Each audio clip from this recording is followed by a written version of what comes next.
It's my pleasure to introduce our guest speaker, Dr. Thad Sterner. As you may already know, Dr. Thad Sterner wears a computer, a video camera, a keyboard 7 days a week, 18 hours a day for the last 20 years. And as the first cyborg at MIT campus, his PhD work a decade ago started the area of wearable computing. Currently, he's faculty from Interactive College of the School of Computer Science and Georgia Tech. His immense experience in integrating a wearable computer into everyday life can be invaluable to those who design mobile applications and useful user interfaces. Without further ado, let's hear what Thad and his group is working on these days. Thank you very much, folks. This is a new talk for me. I've been working on a lot of new research, and some of it, well, this will be the first time you see it. In fact, the stuff at the end is so new that we're not quite sure it's going to work yet. Our preliminary results show it will, but I am certainly open to some help and suggestions on this work. So we're going to first talk about some of the revolutions that are coming down the pike with mobile computing. And one of the main problems with that, which is interfaces. From there, we're going to actually talk about different interfaces that sort of read your mind. And I mean this everywhere from it just seems to read your mind to it actually reads your mind. We'll see where that takes us. The main thing we're going for here is looking at mobile phones replacing PCs. Now, there's 2 billion phones currently in use, currently have subscribers. There's only 900 million PCs. So mobile phones are basically taking over. In the developing world, sometimes your mobile phone is your only PC. A place like Liberia, for example, only has 5 kilometers of phone line, of copper cable. It has got 4 thriving mobile phone service providers. So for them, a lot of things that you would normally do with a LAN-based PC, a desk-based PC, is actually done on the phone. Things like finance, banking, things like citizen reporting, or even simple things like email. And even in technologically savvy countries like Japan, you can actually see that emails are more often sent from mobile phone than they am from the home PC, which is kind of shocking when you think about it. So there's something going on here. The mobile phone is slowly replacing all the functions that we see on the desktop. When I was at MIT, they used to talk about digital convergence, which is now a reality. The fact that your PC is going to be your fax machine, your TV, your radio, your word processor, your notes system. And that's come to pass. What's happening is now digital convergence on the body. However, there's a question of why none of you are sitting here taking notes on a mobile device. Some of you have laptops, but laptops are not exactly something you could use while walking down the street. Why aren't you guys using Blackberries? Or for that matter, why aren't you using Android yet? But why can't we actually have a decent, pocketable interface that acts like a PC?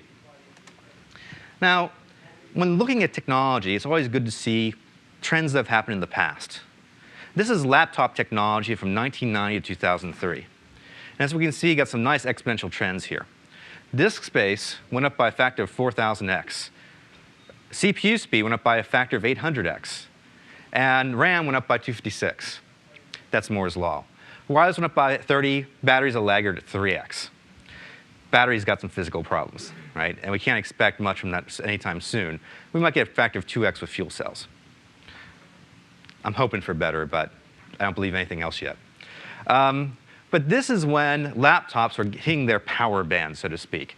In 1990, we're starting to talk about the first 7-pound laptops. About 93, we're starting to talk about 92, 93, we're starting to talk about the first Apple PowerBooks. By the time we got here, our laptops have gone pretty much full-featured. And if you take these curves out now, you see them starting to flatten out. You know, now you don't get much more than 2 gigs on a laptop system. Your hard drive is starting to flatten out. But for a while, these curves you could bank on. Interestingly enough, this wireless transfer speed has actually gone up quite a bit recently. So we can expect the same sort of thing in mobile phones. we're going to see this sort of exponential increase in these capabilities. Now, that's great. It means that we'll have as much computer in your pocket as you want. I was giving a talk a few days ago, and somebody said, well, what about disk space? I want 300 gigabytes. I want my desktop's 300 gigabytes of non-volatile storage. My response was, if you pay enough, like $8,000, you can get a terabyte in your pocket today of flash. Right? That's pretty shocking. A terabyte is half the Library of Congress, circa 1995 or so. So we'll have no problem with the hardware, but we will have problem with the users. I can shrink down a computer to be the size of a hearing aid, to be the size of a speck of dust, but I can't shrink my fingers down to that size. Now, how hard I work, I'm not going to be able to hit a key that's 1 millimeter by 1 millimeter. Or I said a keyboard that's 1 millimeter by 1 millimeter. So we got human limitations here. We got limited dexterity, the fat finger effect. Turns out you also have limited vision. You get a lot of vibration when you're walking. It's very hard to actually read your smartphone while walking down the street. Even worse yet, you got split attention. You have to deal with things in the real world, and that might be walking. If you're really scary, it might be driving. For me, often it's having a conversation, or in this case, giving a talk. My notes are actually on here. So we need to make a system where the computer interface does not take your full attention. It doesn't suck your brain. And we have to make an interface where the user can switch their attention to the real world quickly.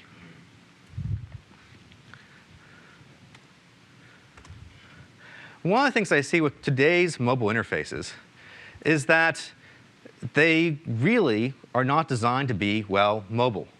I mean, fine, you can take them from chair to chair or from doorway to doorway, but you can't really use them while you're on the go. And I think that Woody Allen actually shows this best. In his movie, Take the Money and Run, he talks about the marching cello. No. Here he's joined a marching band, and he's playing his famous cello, right? And, well, it's not going very well.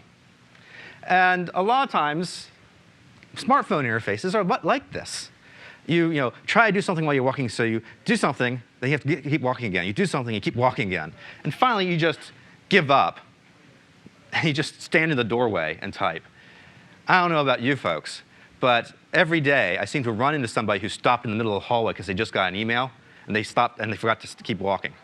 And you turn the corner, you go, bam, right? So there's something wrong here. I mean, if we can go from the marching cello as an interface to something that's more appropriate, say a clarinet, we might get a whole lot, do a whole lot better. Now, we spent a lot of time looking at mobile interfaces over the years. And it turns out seconds matter. We used to have this thing called the 2-second rule, which said that if you can't get to the interface within 2 seconds, you won't do it. And that was just a rule of thumb we had. Over the years, we found more and more evidence for it. In fact, there's some evidence that if you can't do it in 2 seconds, your use will go exponentially down for certain devices, for certain tasks. And there's a nice study by some folks in Finland. It was reported in Kai 2005, where they had people doing web browsing, doing a particular task on a phone. And they instrumented the phone with cameras looking at the user, a camera at the side looking at the person. They've really instrumented everything, and they're looking at where the person's eyes are. And when they're sitting on a bus, they'll look at the screen for 8 seconds and work on it, and then look back up. But when you're doing something like walking down a crowded subway platform, what happens is, I can't even get my phone out here. Here we go.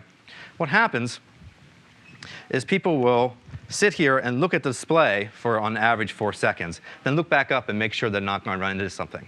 Then look back down, look back up, and make sure they're not going to, well, fall into the chair.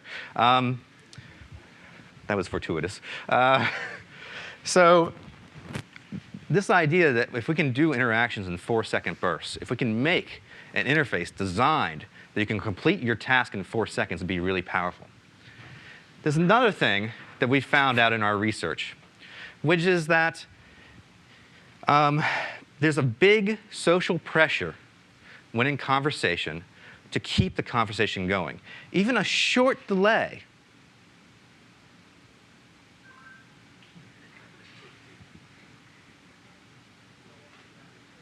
is really socially awkward. So we study people using calendaring equipment, having their smartphones or having their Franklin day planners. And we interviewed folks to see what they actually used or what they thought they used. And then we actually scheduled an appointment. And they didn't use the device. 72% of the Franklin day planners never got it out, even though they had it with them. Half of the PDA users, smartphone users, PDA users quite a while ago, never pulled it out even though they had it on them. And what we found out is that it took them 20 seconds, didn't matter the device, 20 seconds to get the system out. Now, give you an idea of how bad it is. I already told you about the delay in conversation, how awkward that is. What happens is people do filler conversation, right? Oh, you said Monday, isn't that the 3rd? They'll just put filler conversation so that they're actually busy working on something.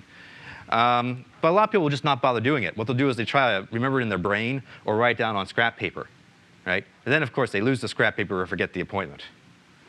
I mean, you guys have all seen somebody like this, right? I used to resemble such a remark. But one of the other things we discovered is that the people who actually used the device were the ones who had faster devices. So we had this correlation between speed of access and use. One other quick piece of statistics here.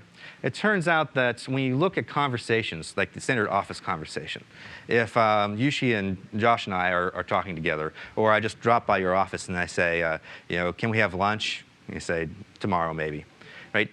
Turns out that 50% of conversations last 38 seconds or less.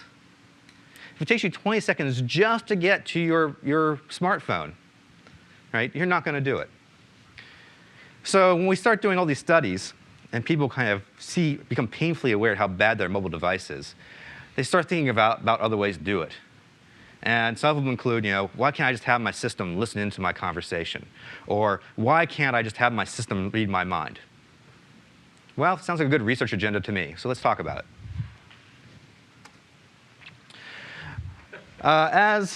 Shut up. As Yushi said, I've been doing this for quite some time. From my first wearable computer on back in July of 1993, I've been trying to do it since 1989.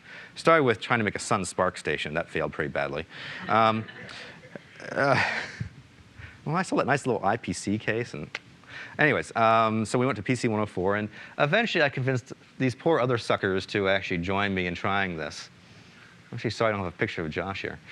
I don't know how you avoided that one. But what we've been doing is trying to live the experiment. We try to predict what the technology can do in, say, 5, 10 years, put it on, figure out what the applications might be, and live with it.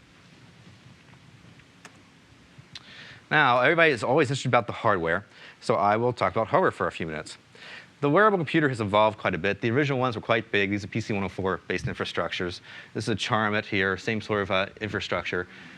My current machine that I have on me is an OKIO Model 1. It's about 4 years old. Got one of the first one of these things that were made.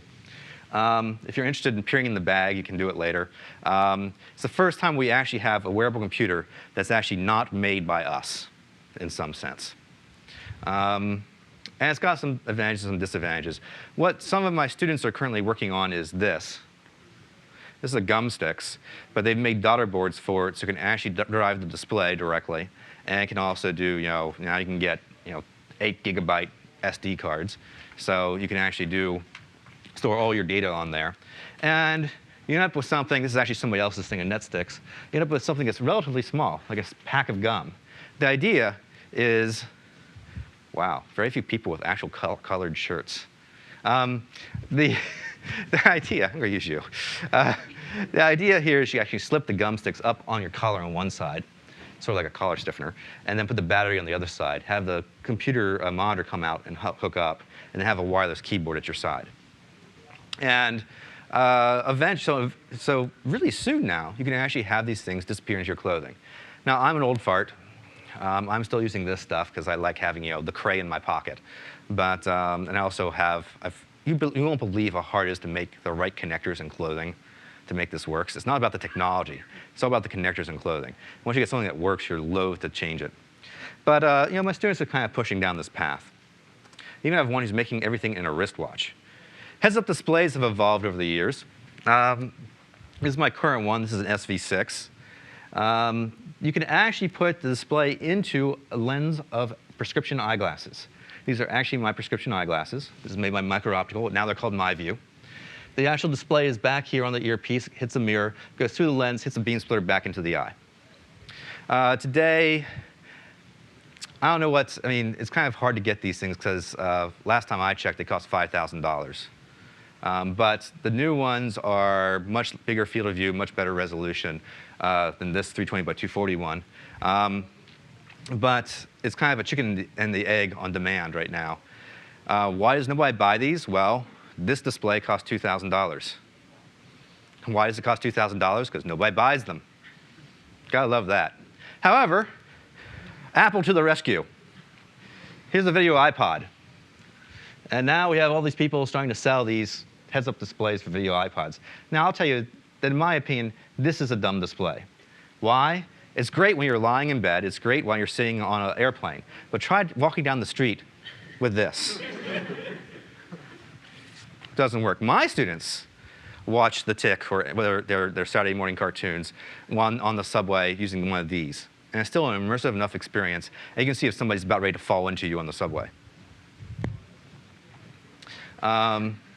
Turns out the company that makes this understands this, but when you're Walmart, when you're CEO of Walmart, and you're looking at buying these displays, you say, oh, it's got to be two-eyed, right? It's got to be two-eyed, obviously. And so they're actually, the consumers did not cut up with the fact that you really don't want this type of display yet. So this gives you some sort of idea what it looks like from my perspective. It just seems to me like I have an overlay on the real world. Now, to give you some idea of how that works, I'm going to have you do an experiment. Pull your right hand up to your right eye and look at my face. Okay? Block my face. Close your left eye. Block my face with your right thumb. Now, you can't see me, right? And that's like having the display in front of your eye. Now, open your other eye, and you can actually see that it's almost like you can see through it.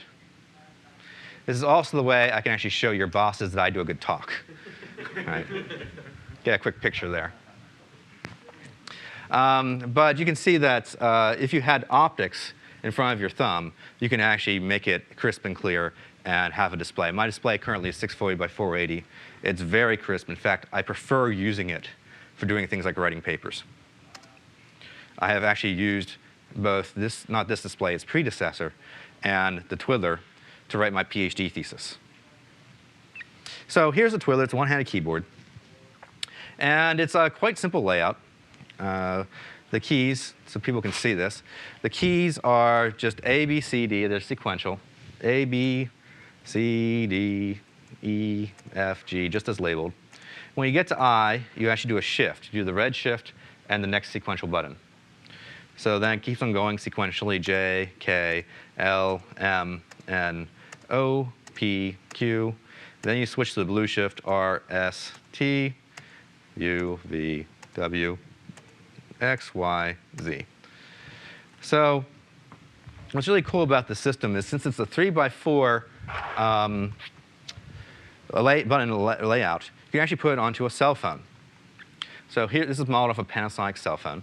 You can imagine when you flip it open, it's just going to act like a normal multi-tap or T9 text entry. But when you flip it back, the screen flips, and now it acts like a Twiddler. And you can type with it. So I'll pass this around so people can check it out. Yes, we have been slowly, painfully trying to make our own cell phones at Georgia Tech because nobody else was making an open system. Right now, we're actually using OpenMoko because somebody else is doing the hardware, thank goodness. But we can talk to you guys about Android afterwards. OK, people always ask, well, how fast can you actually type on these things? I max out at 130 words per minute, and I'm not the fastest. This bugger, who only practiced for 25 hours, is actually faster than me after I've been doing it for 12 years. It's really kind of annoying. He's a guitar player. Does that count chords? That 130 counts chords. So what happens, Josh was just asking about chords. What I can do is push the G and H key together. That gets me I and G. The B and C gives me the. The B and D gives me to. This gives me Thad at cc.tech.edu. This gives me Georgia Tech. This gives me College of Computing, et cetera. Control and Alt on the back, plus A is alpha, or \alpha, \beta, chi, delta. For those who use LaTeX in the audience, you'll recognize this. I can actually attend a lecture where some mathematician is writing on the blackboard and have LaTeX book quality notes. And I can write them faster than he can write on the blackboard. It's really kind of cool. I'm not sure I can do that anymore because now I'm lecturing as opposed to receiving. But interestingly enough, you can actually learn the twiddler 2 or 3 times faster than you can learn a desktop keyboard. That's kind of cool. So if you didn't know how to type already, it's actually worth your time to learn a twiddler. You'll get up to speed faster. So it takes about 68 hours of typing class to get to 40 words per minute. The twiddler will get you to 50 words per minute in 25 hours. Experts maintain, so that's the average. Experts maintain about 70 words per minute. OK. Oh, by the way, I should mention, if you're looking for more information, you can look for, you can type the name of the slide or the name of the project and the conference that the paper appeared in. OK. So now I started talking about how we want to have mobile phones replace PCs. And I said that could be very important in developing countries. Well, I have now shown you a way to make a mobile device that has replaced the PC for me. I can do all my email on this thing. I can do all my lectures on this thing. Matter of fact, I used to give my talks from my wearable computer. The only problem is the VGA cable on the bag as I walk around the room really gets in the way. And the first time I fell off the stage because of this damn cable hooked up to me is the last time I did my lecture from the wearable. So this is why I carry this iBook with me these days. So we now have an existence proof. We know we can do this. Let's take a look at what's currently out there. This is what wearable computing looks like now. One of the first things we did with doing wearable research is make a hard disk-based music player. Of course, nowadays, iPod is everywhere. We also now have the heads-up displays with the video iPod. People are trying to make more and more functionality into wrist-based computers. I think this one is no longer sold. We can talk about why that is. Symbol has this thing called, I think it's the WS4000. This is used for things like inventory control. So if you're, say, UPS, and you got all these packages coming into Memphis, Tennessee every night, and you got to scan them when you're pulling out of the crate and ship them somewhere, this is how they do it, because it's one motion. As you go to pick up the crate, you scan it, and it's all one fluid motion. And of course, this is my favorite one. This is our RIM Blackberry user. I love these folks, especially in Atlanta. In Atlanta, everybody's wearing these Bluetooth earpieces all day, every day. I am no longer the only wearable computer guy out there. Actually, I haven't been. There's like a handful of us around the world who've been doing this for quite a long time. But now, all I got to do to see a wearable computer user is walk out on the street and watch all these BlackBerry guys with earpieces on. So what's wrong with this? Why not use this? Well, my problem with this is the Crackberry effect. Let me show you what that means. BlackBerry from RIM Systems. Text, web, email. Power in the palm of your hand for the professional on the go. And introducing the BlackBerry Helmet. Reinforced polymer to protect the skull of the mobile professional on the go. With an antenna for better BlackBerry reception so you can spend more time on your BlackBerry. And a camera that broadcasts a picture of what's in front of you to your BlackBerry so you can always be looking at your BlackBerry. The BlackBerry Helmet with optional safety flag.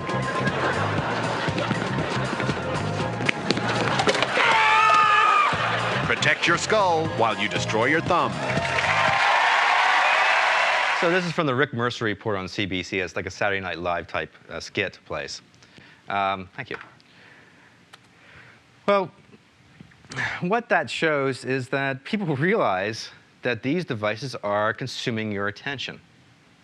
And I was actually doing something called contextual inquiry, where I followed a user around for days and learned his job. And this guy, early days of the BlackBerry, this guy was trying to type while walking, right? And the thing that scared me is I was literally following him all the time, right? It meant that when he was typing while driving, I was very scared. And now there's a new nationwide insurance report out. 37% of 18 to 27-year-olds admit to texting while driving. That's scary. Yet, people feel the need to be connected. They have all this downtime, whether on the subway, on the bus, or while driving, that they feel that they can actually get something done. A lot of times, that's email. It's one of the reasons why email has become such a prevalent form of communication. Nobody calls anymore. They'd rather spend 10 messages trying to micro-arrange stuff. There's a problem here, and we're trying to solve it. So what we've been doing is trying to figure out what users currently do, what they think they're doing, what they want to do, and then we try to figure out what the problems are that interfere with what they're trying to do. And we're trying to do something about it, either through improving the current technology or exploring new directions. I've already showed you the direction we started back in 1993. Let me show you the new stuff. First thing we did with the BlackBerry users is we took a mini-QWERTY keyboard. That's what they use. It's this way called these little keyboards, mini-QWERTYs. And we actually saw, OK, why are these so compelling? Are people as fast on the mini-QWERTYs as they are on the Twiddler? That'd be pretty amazing. I mean, most people think they're pretty slow on these things. Turns out they're wrong. We took novice users, never touched a BlackBerry-style device in their lives, but they were expert desktop typists. They could type between 55 and 120 words per minute on the desktop. And after just 20 minutes of practice, these guys are doing 30 words per minute. After about 6 or 7 hours, oh, my slide stuff moved. They're actually up at 60 words per minute. To give you a comparison, the average temp employee who says that he or she can type will average about 38 words per minute. The highest pay grade for the US government for typing used to be 50 words per minute.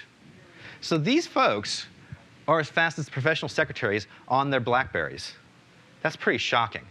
The only problem is, notice this error thing? That's a little troublesome. So we now know why the BlackBerry dominates mobile email. It's much, much faster than anything else out there, except for the Twiddler. That's not quite true, but if people are interested in the details, I can tell you.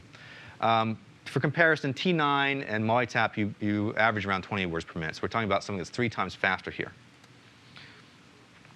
But we're getting this Crackberry effect, where people are typing while they're in meetings with their hands underneath the desk, or they're trying to type while walking. And when you're typing while walking, you can't really pay attention to the keyboard. What happens then?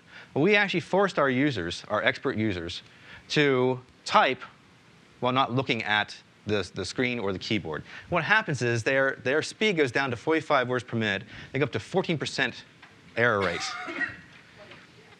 Kind of explains why there's such attention needed. Can we do something about it? The answer is yes. It turns out a lot of those errors are what we call off-by-one errors. When you're typing something like cat, C-A-T space, what happens often is you might get the C OK, you might get the A OK. When we go to type the T, you hit the T and Y at the same time because they're adjacent to each other. Turns out that 60%, these off-by-one errors, are 60% of the errors made by BlackBerry's typists. When you force them not to look at the screen, when you force them to do something else while they're typing, it goes up to about 70, 75%. That's a lot of the errors. So what we found out, though, is that we can read your mind, sort of. We can realize you didn't mean to do that. Because when you hit the T and Y at the same time, it's not actually at the same time. You hit the T and then hit the Y quickly afterwards. Turns out that's so fast, there's no possible way you meant it. You just are not physically that fast with your thumbs. So we can do a little machine learning algorithm, use a lot of features, but it basically comes down to this. For each key, you look to see if it's adjacent to the previous key. If it is the time between the previous key and this key less than 47 milliseconds? If it is, is it more probable that the key was done intentionally or unintentionally? If it's unintentional, don't let it through. So you can actually grab this spurious keystroke, this erroneous keystroke, before it even hits the display. You can do this without dictionaries. Right? This is before you hit a dictionary. You can embed this in the microcontroller of your mobile device. And suddenly you have a system that actually increases your accuracy by 25%. That's pretty cool. And this is the first aspect of the read your mind interfaces we're going to talk about. Here we're using the physical constraints of the human body and of the device to figure out what you actually intended. Turns out this also has a very low false positive rate for all those who are machine learning guys in the audience. So let's now talk about some other mind-reading things we can do. I talked a lot about having about these calendar systems, and that's where we're going to focus. Let me first talk about listening in.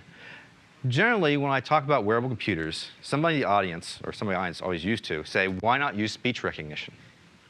I'd say, well, speech recognition is great, except in situations like this. If all of you were taking notes by whispering into your Bluetooth headsets, it'd be a cacophony in here.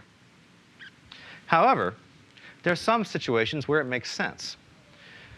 Can we actually broaden the range of those applications? Can we use speech recognition in new ways to actually have it leverage what's happening in the mobile context, make it even better than the desktop? Now, what's great about this right now is that these Bluetooth headsets are cheap and popular. They're surprisingly good sound quality most of the time. They get you quite well. The problem is they oftentimes also get that truck horn going by you. But we also have evidence that people are willing to wear this already. You know, I don't have to go hire models on runways to convince people that these things are sexy. Don't you know I'm a fashion plate here? This is the future. You're all going to be wearing this. No, I'm kidding. So when we started looking at the speech recognition, what inspired us was the Boston Voice Users Group. Now, these are people who have RSI so bad, carpal tunnel tendonitis, this sort of thing, that they switch to speech for everything on their computer.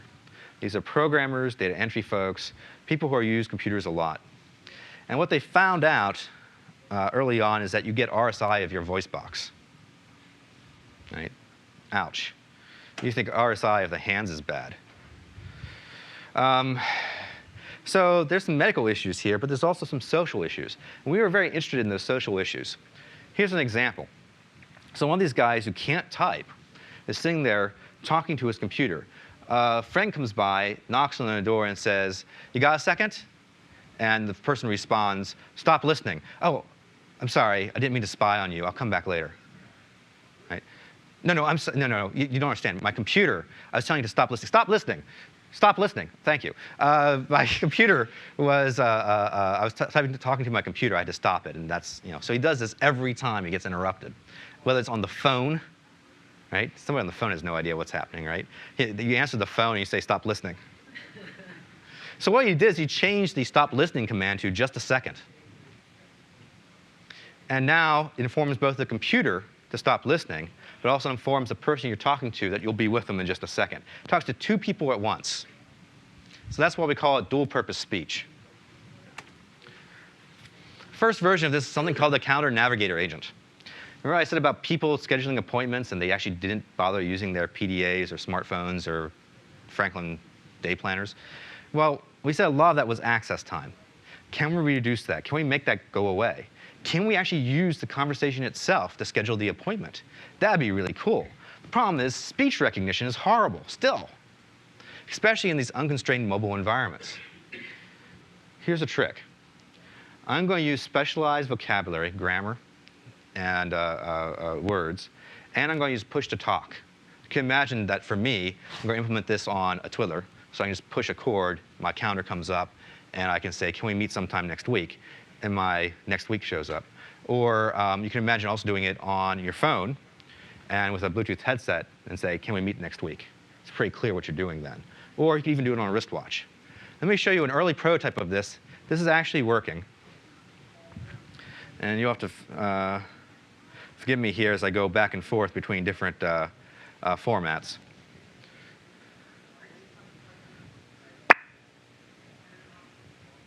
while selecting the indicator to the calendar.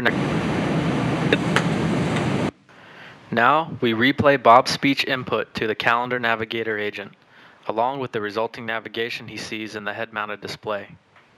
When Bob is engaging the push-to-talk button, we will show this visual indicator. Though the calendar navigator agent uses only Bob's speech, the original conversation video is overlaid in real time to give you a feel for the interaction as a whole. Hi, Alice. Hey, Bob. Hey, can we meet next week? Next week, you said? Yes. How about Monday? Monday? Yeah, let me check. I'm busy all day Monday. How about Tuesday? Tuesday at 1 then? Sounds good. I'll pencil you in at 1. Great, thanks. Okay. Now, in doing that prototype, I learned many things. The first one is, do not use grad students at 2 a.m. as actors. They are very wooden. The second thing, but in doing that demonstration, we said, we'll start talking like the Terminator? T1, not T2. Gotta be stylish here. So are we all going to start talking like the Terminator if we do this? And it was a very interesting question. So we actually took 60 users and had them try to use the system. We did a Wizard of Oz system, so we faked this one was real, but we faked the speech recognition for this. 2 reasons for that. Number 1, so we saw the interface more than anything else. Number 2, so we could collect the vocabulary and grammar people naturally used in talking with somebody else while controlling the computer. And so we actually trained up a speech recognizer on just those 300 words. Makes it a much better speech recognizer. And what happened is we had some people who had used speech recognition before and said, computer, go to next day. Yeah, Bob, when was that again? Computer, Tuesday. And that was not very good. But we got other users who surprised us, and they did the following. Hey, Bob, can we meet next week, say Tuesday at 1 p.m.? And what happened is the system would do the entire schedule, right? Put the user at Tuesday at 1 p.m., put Bob in there. And then Bob would say, no, I'm sorry, I can't meet then. The person would hit a button to do undo and restart. And this proactive, sort of predictive scheduling is something that turned out much faster than any interface that we had come up with. So the users, some of these users, figured out ways to use the interface that we hadn't expected and really took to it. And it was pretty cool. And what we showed is that people could actually use this technique. And let me show you, let me talk about dual-purpose speech for a second here. The reason this works is because we're constructing phrases very carefully and tuning the recognizer to it. We doing push-to-talk, so the computer knows when to listen. We're leveraging a display, so you get some instant feedback while you're in conversation. But we're also maintaining privacy, because we're only listening to your side of the conversation. It turns out that when you're doing speech recognition, trying to do it from a body-mounted microphone to somebody else in the audience is really hard. You get junk. But when you do it for yourself, where the model's trained for you, you can actually do it. So there's sort of inherent privacy control, which is really good, because in 12 states of the union, you actually go to jail for recording somebody without their knowledge.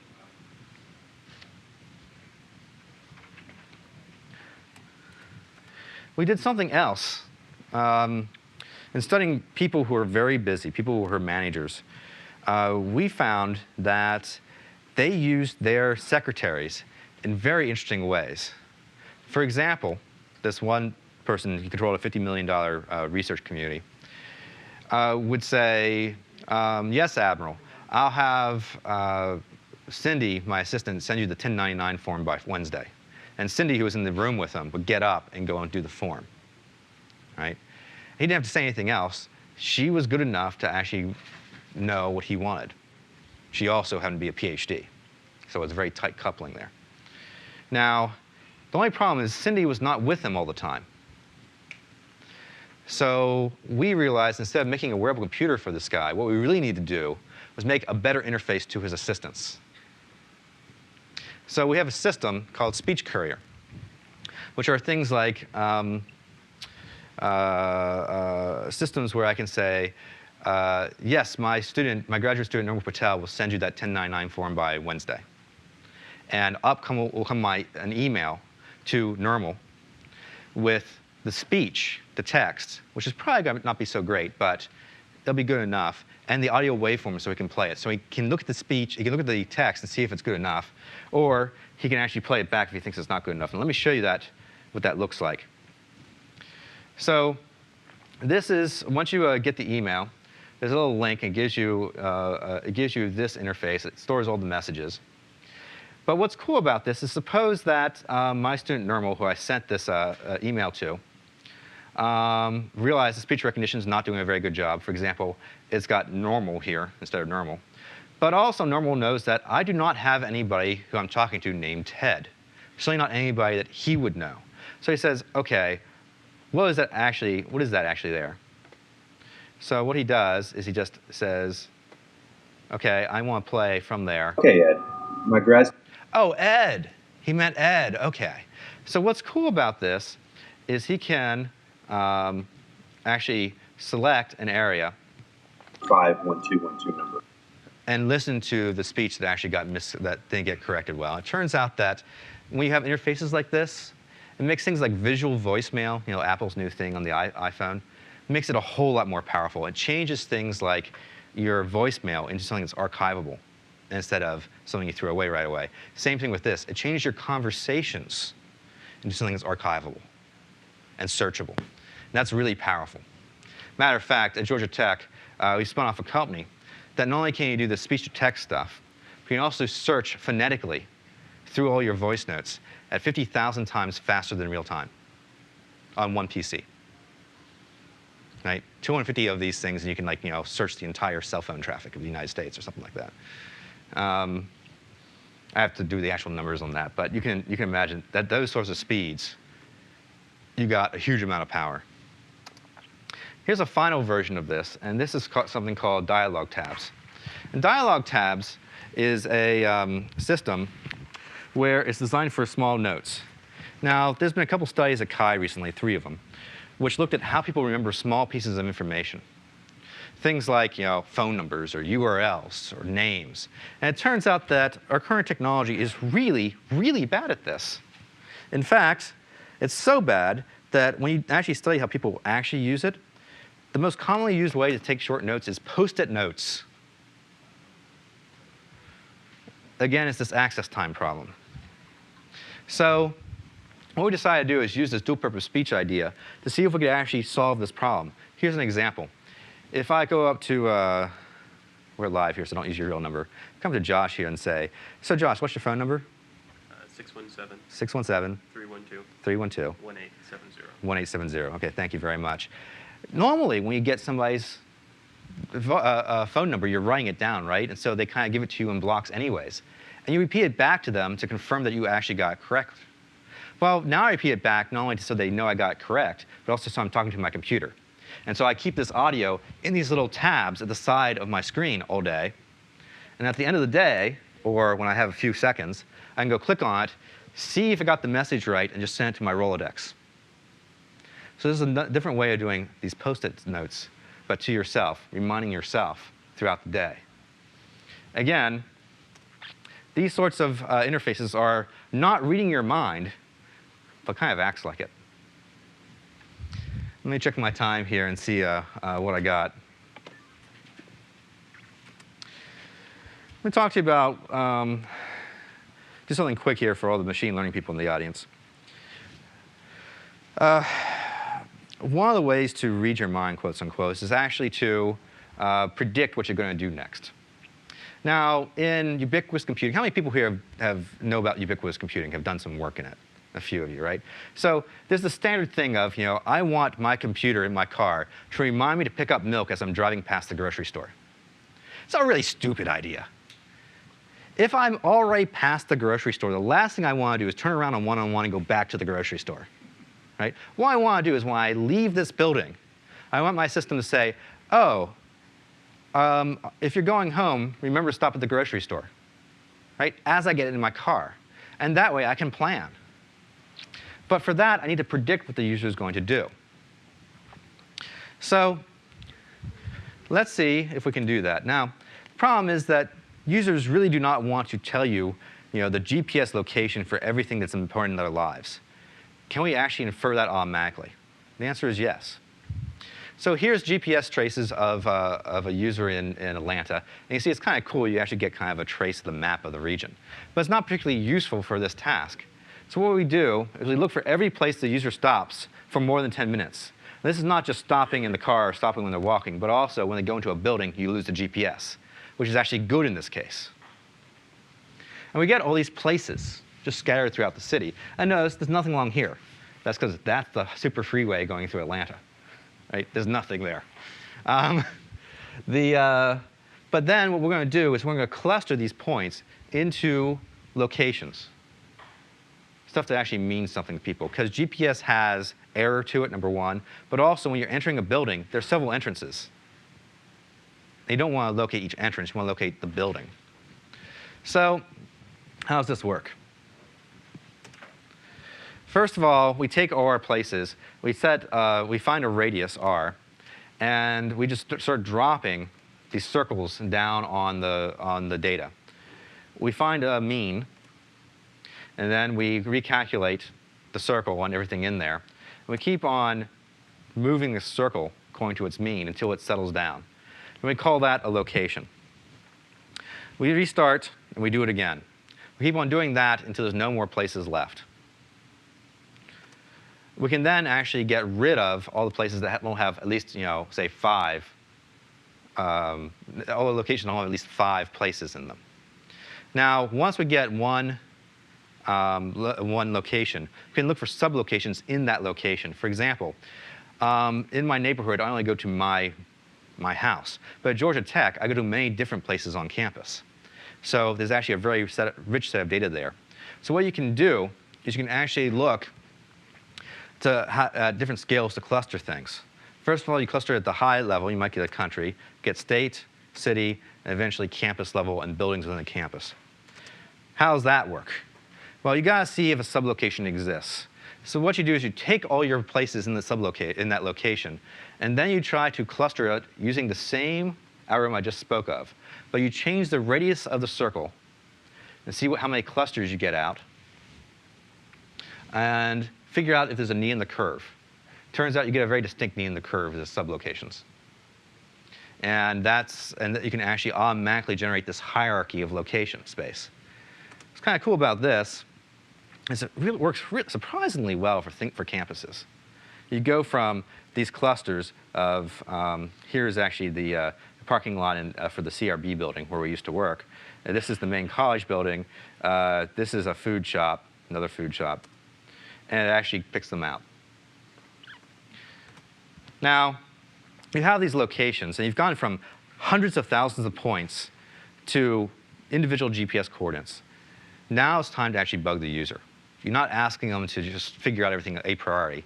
You now ask them, so I see you go to this place every day. What's it called? And they might say, oh, it's work, or it's the TSRB building, or it's my office. And then you do the whole social filtering thing. As more and more users, you're getting lots of data for this, as more and more users start using the system, and they have to label their places, they say, OK, I see you go to this place every day. Previous labels include work, office, and TSRB. I'll take TSRB. And so you get as little help from the user as possible, because they won't do it otherwise.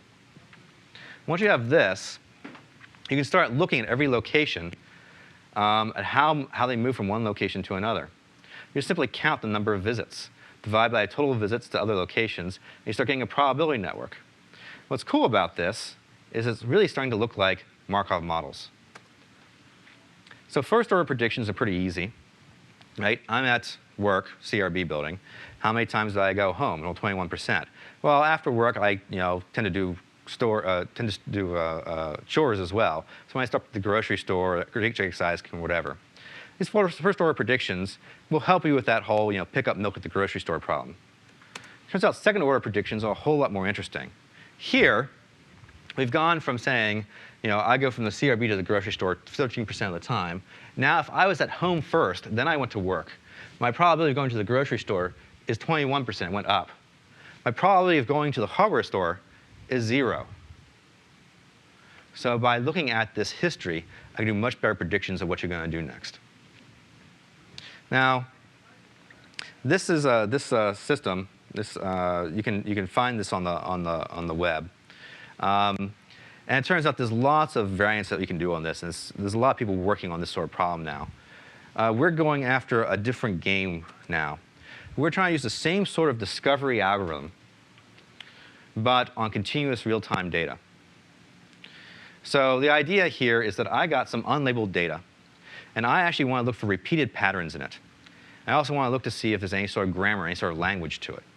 So I go from this raw data, I compare everything with everything else, which of course is very nasty exponential. Very, very nasty. So all of you who do speech rec, think of dynamic, let's just talk about dynamic time warp right now. Do dynamic time warp of every segment with every other segment, right? Repeatedly as you find each new repeated pattern, each new motif. Because as you take out different parts of it, of the input data stream, you got to reconsider everything. So the goal here is to go from this to something where you actually see these patterns. Now, that's, like I said, really nasty. But we've actually gone to the stage where it works pretty well. We have a subquadratic algorithm where, let's see if I can show you here, where this is an old data set. But we've taken little motion sensors. There's wireless versions of this, but we didn't have them at the time. These are wired. And we had somebody do their exercise routine. 6 different exercises on dumbbells, lots of reps. And the system could automatically figure out which dimensions were relevant, which dimensions weren't relevant. And it could actually figure out to about 87% accuracy, not only that there were 6 exercises, but each rep and the place of each rep. So we're doing unsupervised activity discovery here. And we're comparing it using accuracy rates for recognition systems, and we're comparable. That's kind of shocking. This work is by David Minnan. You can see it at ISWIC 2006 or ICDM 07. Currently, we have a new thing where we actually did this on sign language. We actually have video of somebody signing. And it can actually figure out the signs. It was a 40-word vocabulary, 500 sentences. It actually figures out the signs. And it also figures out a bit about the grammar of American Sign Language. What we want next is dolphin speech. So if anybody has access to dolphin speech or humpback whale song, like massive data sets, we really want it. It'd be really cool. So I'm looking for help there. I don't have much time, so I'll go to what some of you are probably waiting for, which is natural language communication through a brain-computer interface. I love saying that, because everybody who knows anything about brain-computer interfaces or brains in general go, you're smoking something. OK, Thad, I'll bite. How are you going to do it? Well, let's first of all talk a little bit about brain-computer interfaces.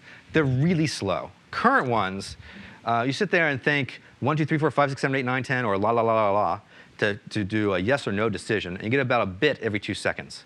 The world's record for brain-computer interfaces is about a bit every second. It's actually 64 bits in 60 seconds, if I remember right. It's using something called SSVEP. Now, fortunately, I have another professor, Melody Moore Jackson, who was on the team that did the first long-term brain-computer interface implant. And she and I were talking one day, and we're like, if you're trying to pick up language from the head, it's spread through all out the brain. It's hard to get anything from it. If you talk about the word, yushi, it's going to do all sorts of things over here, and you can't actually get anything out of it very well. However, if I actually think about what's going on in the motor cortex, I actually have to move my lips and my mouth and my voice box and my tongue to form those syllables. So if I could actually read it off the motor cortex, I might be able to get a word or a phrase even. The only problem is that the apparatus for this part of your body is so small that current brain scanners can't get to it. However, with sign language, there's many, many muscles involved in the movement of the hands and the face and the torso and all that. So actually it's spread out throughout the motor cortex. So what we're currently doing, this is using a visualization system called MRI-Cron. It's just looking at the motor cortex. What we're doing is trying to see if we can do paired choices, first of all. Something like bed versus chair. What's really nice about this is that it's one hand versus two hands. And there's already been evidence, we have some data right now, which shows that you can distinguish this from this. Actually, some colleagues have shown that you can distinguish this from this. But that's really hard. So we're going to try this with fMRI, big magnets. So if anybody has a big magnet at home, we'd be really interested. I am the test subject. I will show up anywhere, anytime. We're trying right now just buy some time with a good technician. We need somebody who's passionate about this, willing to work with us on trying to actually get some good imaging. But so here's bed versus chair. The idea here, the idea behind this set, hot versus cold. I have pain or I'm OK. So people who are locked in, people who have ALS, Lou Gehrig's disease, they have no muscle control anymore. The only way they can communicate is through brain-computer interfaces. So that's what Melody Moore-Jackson works on. I, of course, want to think at my wearable. And we'll get to that in a second. You notice, however, while this is a paired choice, right, they're also distinct from each other. There's 6 different signs here. And if you look at them, they're all distinct if we can get decent resolution. So we can go from 1 bit every second to maybe multiple bits every second. Here's the extreme version of it. This is phrases. So fMRIs are relatively slow. They take scans every few seconds. If we can actually watch the evolution of a phrase in the brain, we might actually be able to recognize it. Now, here's the problem. What's happening with fMRI is it's measuring the blood going into the brain. After you think about something, blood rushes into the brain to reoxygenate it, because you've used up the energy in that section of the brain. And you're measuring that blood flow. It also takes about 2 seconds to drain. So when you're looking at sign language on the brain, it's going to be like watching somebody painting a picture with disappearing ink.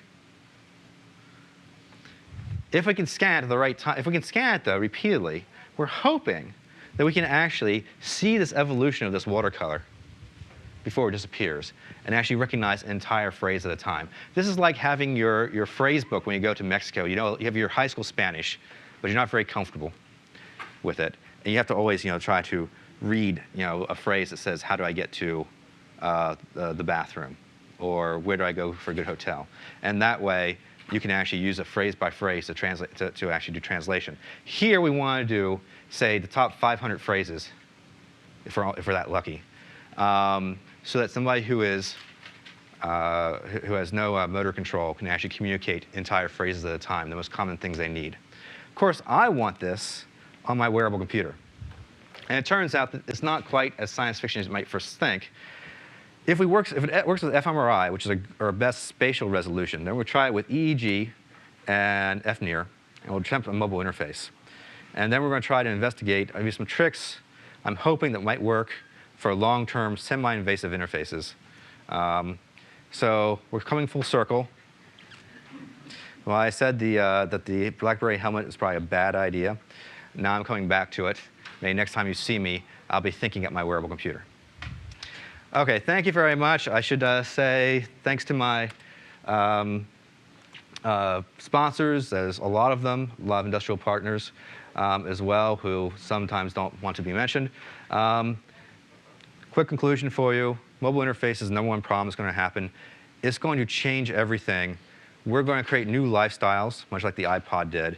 But also, I truly believe that there's going to be more money from the developing world than there is in the first world because of these mobile interfaces. It's going to take these economies in the developing world from Revolutionary War standards to 2000. And whoever can actually make mobile interfaces that are part of that economy, who support that economy, is going to make Microsoft, Intel, and Sony look small. OK, any questions?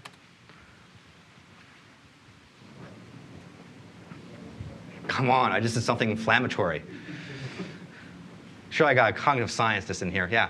So how much does your mobile device cost right now? $4,500.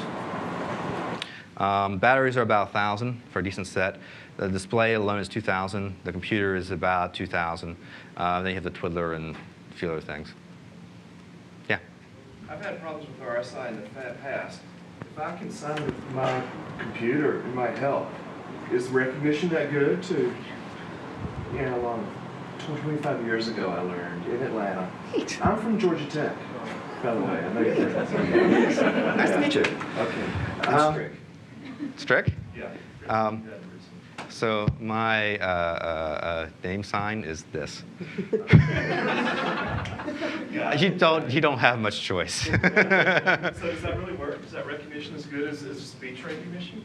No. Think about speech recognition about 20 years ago, and you got the right model. We can do tricks.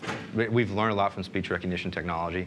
So we can do a lot of tricks that use interface to cover up the recognizer's problems. But right now, the real sign language recognition system we're working on is something to help deaf children learn sign. Turns out 95% of deaf children are born to hearing parents. A lot of those hearing parents will never learn sign, at least not well enough. And so we're trying to work on two problems. One is deaf children learning sign by playing these video games in sign language using the recognizer. And then parents getting sign lessons delivered to their mobile phone. This whole mobile learning thing is going to really take off, I think. Is that going to be like learning English as a little kid from a robot? Yes, but who cares? No, let me tell you why I say that. So the kids we work with oftentimes do not have any language by the time they hit kindergarten.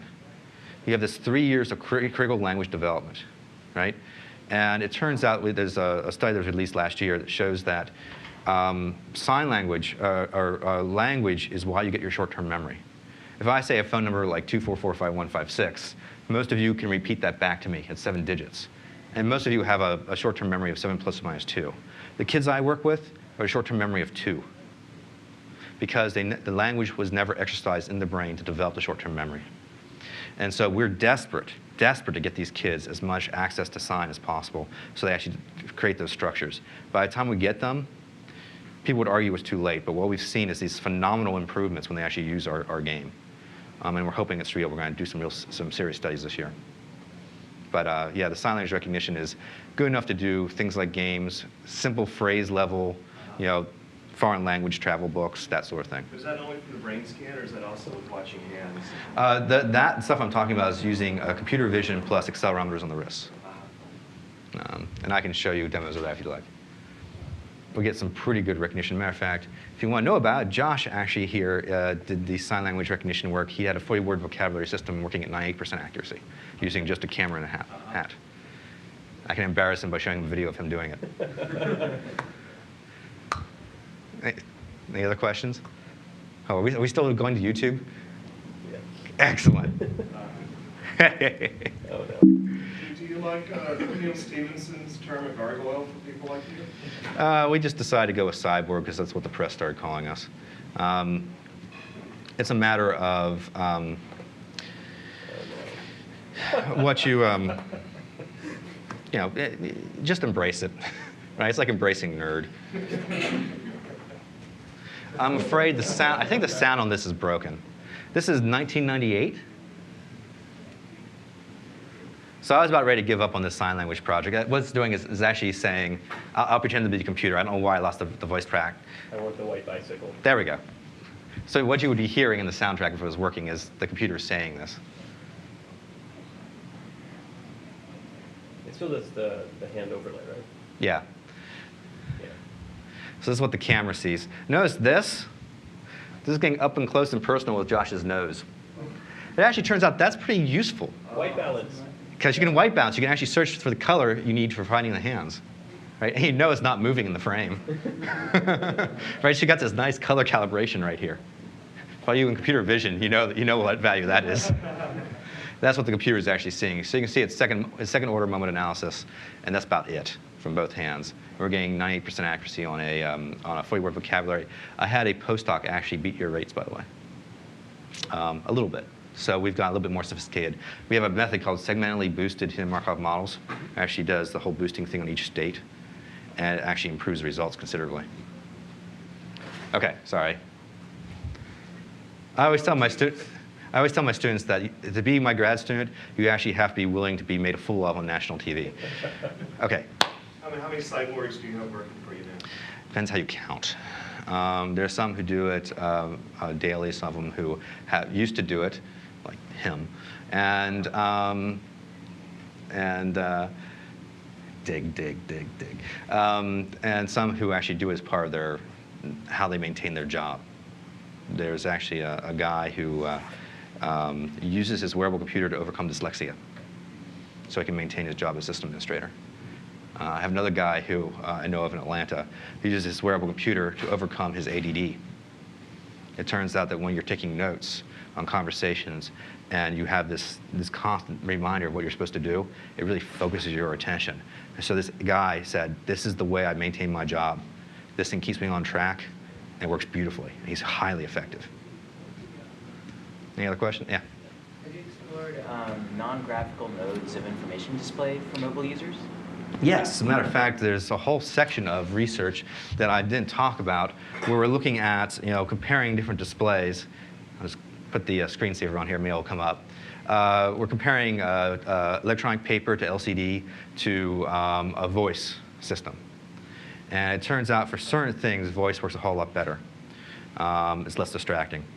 But there's another professor by the name of Bruce Walker who is who actually specializes in making ear cons and voice menus. And Bruce uses bone conducting microphones, and that's his whole research, is actually doing good sonification, good sound-based interfaces for mobile devices. Highly recommend checking out his work. Anything else? Okay. Do you get thrown out of big chain stores that have their own staff of gargoyles? No. Last time I was in Vegas, I got into an interesting conversation with the pit bosses. They actually want them, right? They didn't mind me because obviously I wasn't counting. If I'm going to count cards, I'm going to do it in my head. I'm not going to do this thing. It'd be way too obvious. Do you guys know that the first wearable computer we know of was made by Claude Shannon and Ed Thorpe? Ed Thorpe is the guy who wrote How to Beat the Dealer, counting cards at blackjack. Claude Shannon's the guy who gave you, baud rate, right? So they're both statistical-based guys. Back in the 50s, they decided to take on Vegas using a wearable computer to predict roulette. Everybody hears about, the Eudaimons, these guys. 20 years before them, Claude Shannon and Ed Thorpe had a working system where they were winning at roulette in Vegas. And they actually, if you actually go look up the paper on this, published in 1969, it has Ed Thorpe and Anonymous, because they're worried the mob was coming after them, right? Ed Thorpe was used to dealing with the people who threw him out of casinos. Claude Shannon, by that time, was a little bit more elderly and did not want to be, fighting off people with baseball bats. But yeah. But it turns out that a lot of people, when they see it, it's more. I was in the Bahnhofstrasse in Zurich not too long ago. I was sitting on a park bench writing a paper, and one of the bankers came by and said, "Where did you get that?" Not, "What is it? What are you doing?" It was, "Where did you get that?" And I said, "Well, I made it. Can I buy it?" It's like, "Do you know what this is?" It's like, "Yeah, it's a computer display. You're writing a paper or doing email or something." And like, "Who are you?" I said, "I'm a banker. I do private banking. It'd be lovely to have this thing and have all my financial accounts of all my clients while I'm talking to them." I said, "Cool." So it's gone from this thing that people thought I had low vision to something where people just assume that I'm doing the whole BlackBerry thing. Now it's, I don't have a problem with security at airports, don't have a problem with security at casinos, don't have a problem in Walmart. I haven't had a problem in years. Any other questions? Do you have any idea how close to turning this technology into a business you are? Which technology are you talking about? The whole wearable. Well, there's the company that makes these displays. It's called Micro-Optical or MyView, and they're already doing it for the mobile iPod, or for the video iPods. Right? They're in the 2-eye display. That's the 2-eye. Right. Yeah. And I think you can still buy 1-eye displays from them. If you can't, there's iQWERTY and Light-Eye and quite a few other ones, Loomis. I should say the whole system, so you can actually, so people walk around and do what you're doing in a more general, more people. I actually had an offer. Somebody came up to me in 1995 and said, "I'll give you $2 million to go make a wearable computing company." And I said, "No, I want to finish my PhD." I am not a businessman. I don't like being a businessman. I will tell you, I will work with you on that 40-page business plan. I've done it many times. But I've not found a partner yet who really wants to do the business side and really make it work. The obvious thing to do back then was the music players. Now there's some other obvious things to do. It may not be what I'm wearing. Actually, if I was going to do it right now, I'd do the Bluetooth headset and the watch. It turns out the watch will be the next big peripheral for mobile phones, just like the Bluetooth headset was. And there's a heck of a lot of stuff you can do with a watch. Matter of fact, it'll probably come up here at some point. We're making our own computer watches now. We're trying to put everything we do on the wearable into a watch. And that has a lot of issues, but it's kind of fun. So if you're interested, talk to me afterwards. Yeah. Are you doing any work with overlaying information relevant to what you're seeing? For example, Augmented reality stuff. Yeah. Yeah, here, let me show you. Oh, this one's fun too. Let me show you some old stuff on that.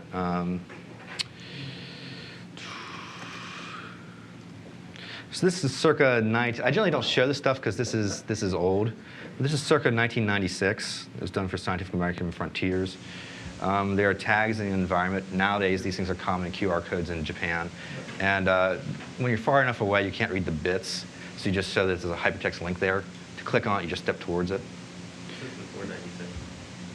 Well, yeah.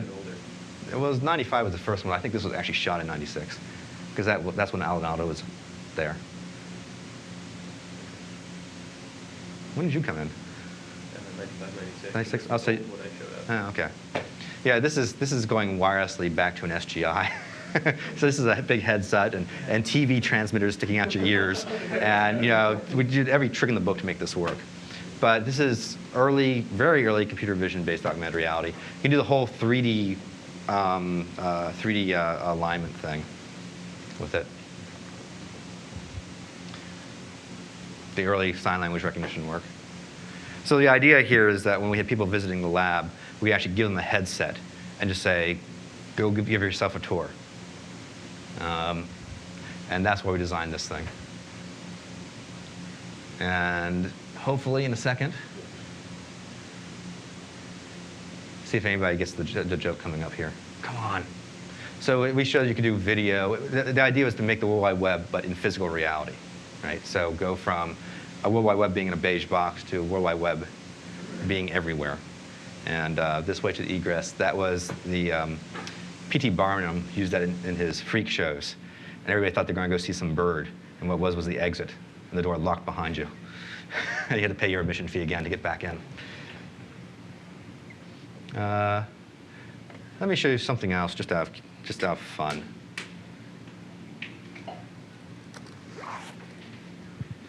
So not all we do have these lofty goals. Sometimes we just do things just for the heck of it. This is Dance Dance Revolution without a pad and on a mobile phone. We're lacing accelerometers into your shoes, these wireless accelerometers we have. And what's kind of cool, if you guys don't have one of these 3D printers yet, I highly recommend getting one. They're really cool. You'll see it in a second. We have these Bluetooth accelerometers. We made them about 5 years ago. The current revision is like number 4 and number 5. Currently, you can get it down to about a centimeter by 2 centimeters. 3-axis accelerometers also have capacitance on it. This case comes out of the 3D printer like this. It is so cool. You actually give a CAD file and say print. So we use that for making our cell phone cases and that sort of stuff. So now instead of stepping on spots on the pad, you have to do kicks. Normal hates this demo because every time he does it, he's exhausted. Try doing this for 4 hours in an open house.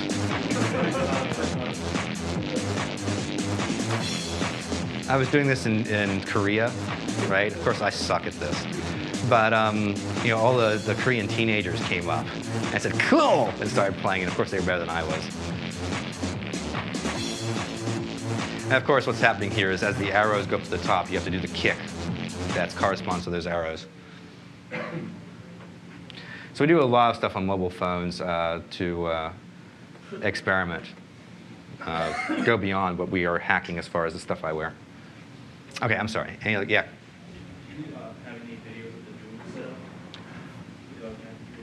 Yeah, I think.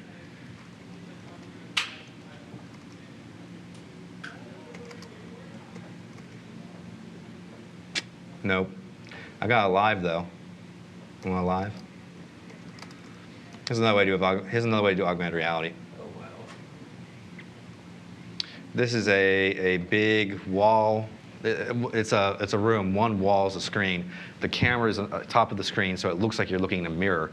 But then it renders these 3D animals in the room with you. You can actually play with them. It's doing gesture recognition. It's also, you'll notice, doing the 3D clipping correctly.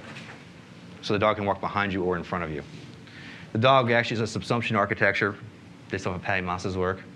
The thing automatically adjusts to the height and size of the person playing. Here he's playing with a 4-year-old, I think. She's actually just threw the ball for the dog for the fetch. This is 1995, I think. And this was shown to about 1,000 people at AAAI and SIGGRAPH, that sort of thing. The dog has its own brain. It's a subsumption architecture. It actually sees out its own eyes. It sees the 3D graphics as well as the computer vision at the same level, but it has its own brain. It actually figures out what it wants to do next. And if it's got to take a leak, it's got to take a leak, as it just showed.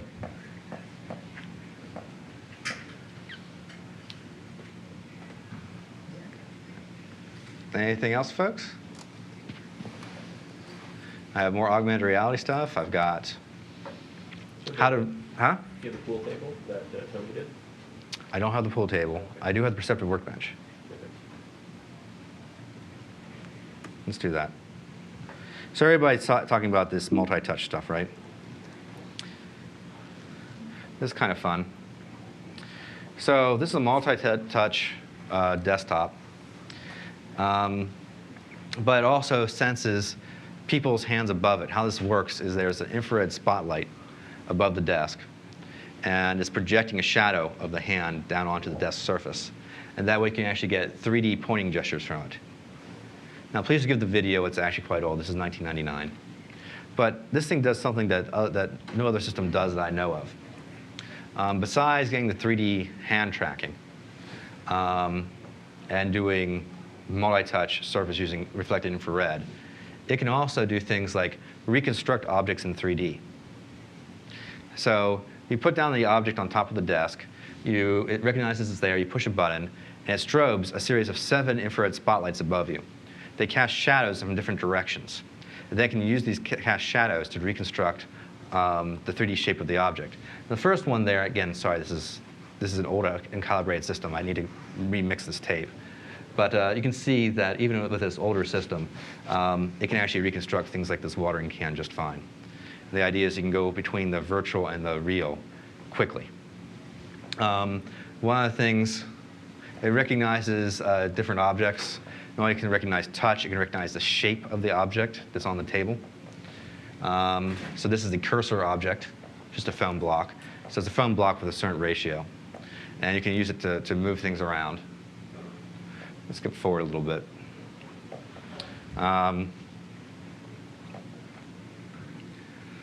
This is, again, just showing how you can use it to zoom and that sort of stuff. Here's a fun one.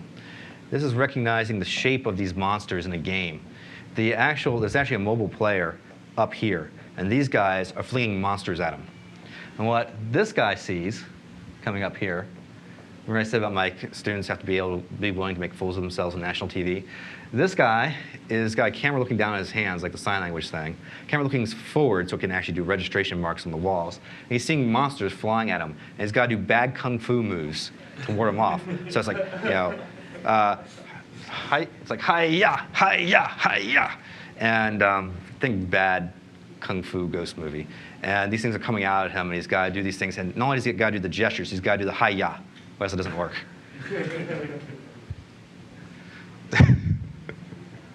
Anyways, this is the first project I did down at Georgia Tech. It was fun. So if people are interested afterwards, I can talk about how you reconstruct cities in 3D using GPSs on mobile phones, automatically using crowdsourcing. I can talk about the Georgia Tech Gesture Toolkit. We talked about Mobile Dance Revolution, how you do wristwatch stuff, just about everything in the mobile interface space we've played with. The things I'm most interested in right now is GPS tomography. It turns out that GPSs can actually see through buildings a little bit. I can use that to reconstruct. Oh yeah, here, let's hold this. So As your GPS is, as you move around your GPS, it knows where the satellites are. As the satellites get obstructed, you know where different planes are. You can actually connect those planes together to actually do a 3D scanning of the building. If you have lots of people doing this, like anybody who has a GPS cell phone or a GPS on their car, suddenly you get a constant Google Earth update. It's updated every day instead of every 7 years. And it's kind of fun. Oh, this is kind of cool too. I should end now. If you want to talk to me, we got lots more stuff that I can show. OK, thank you very much, folks.